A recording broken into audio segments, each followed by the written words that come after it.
Breaking news at 11 with 2 men dead in 2 separate police shootings. The arrest attempt that went wrong in Hillsborough and the investigation from the Oregon coast.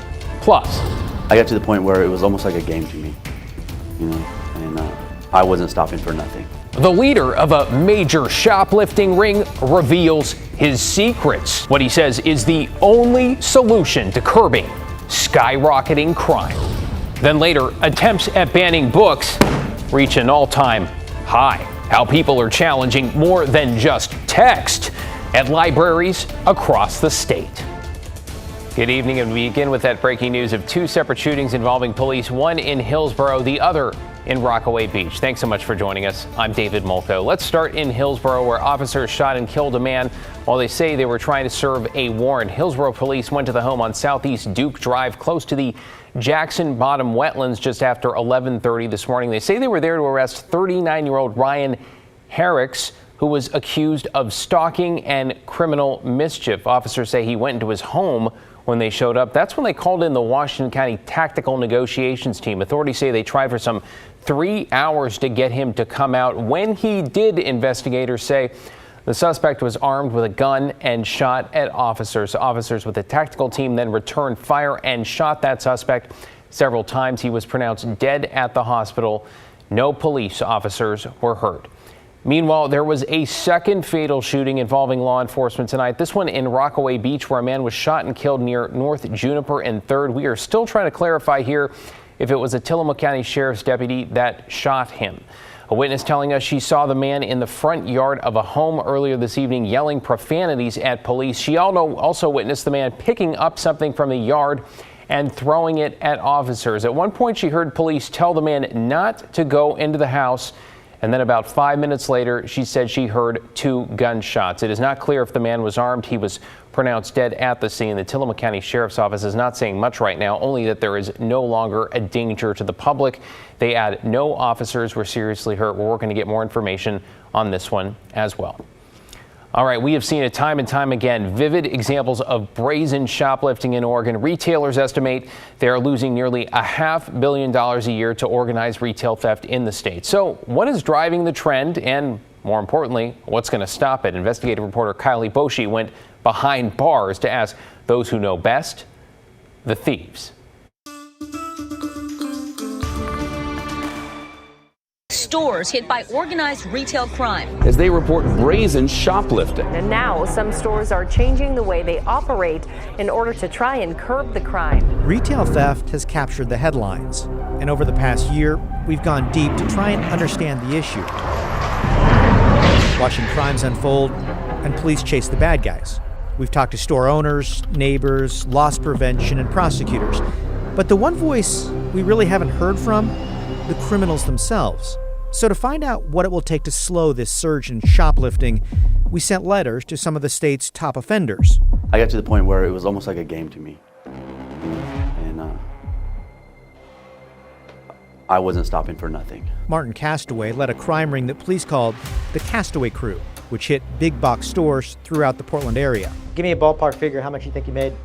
I mean, hundreds and hundreds of thousands. Castaway is now serving roughly 7 years in prison at the Snake River Correctional Institution for theft convictions across 3 different counties. Does the presence of a security officer or loss prevention change your decision whether to go into a store or not? Not really. If I see a security dude with a gun, I know he can't touch me.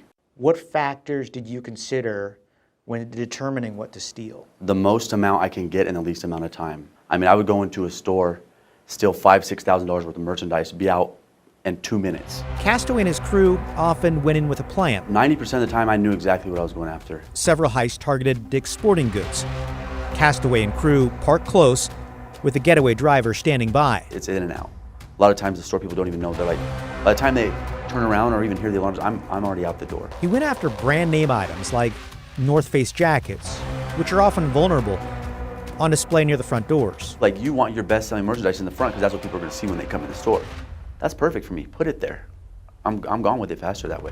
Anti-theft devices like security ties that tether merchandise to the rack might slow him, but wouldn't stop him. And if it had a cable on it, I don't care. I have a pair of cutters in my pocket that say this stuff's mine anyways. Castaway stole armloads of jackets right off the rack.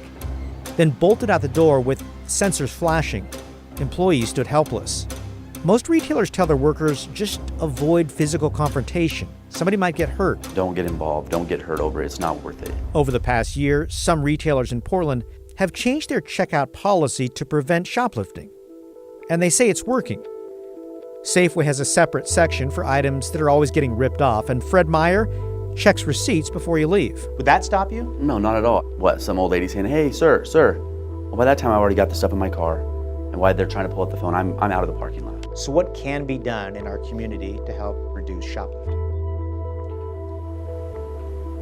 I would say more treatment programs. Would tougher laws or penalties change this?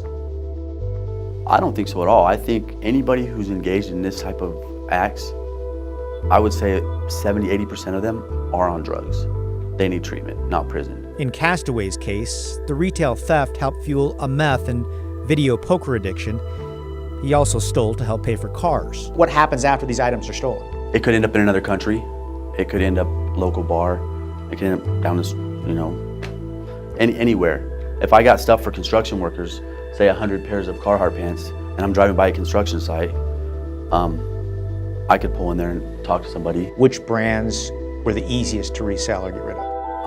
Well, summertime is Nike, anything from, I love selling stuff to women. They love to buy stuff. So Coach purses, perfumes, makeups from Ulta. So you used a Coach purse as an example. I mean, that's an expensive purse. Where do you unload something like that? Wherever I see women that look like they have money, it could be a strip club, it could be a hair salon, it could be a bar. Which points to a solution that doesn't necessarily involve more security. Specifically, maybe people should stop buying stuff that's stolen online, in flea markets, or even on the street.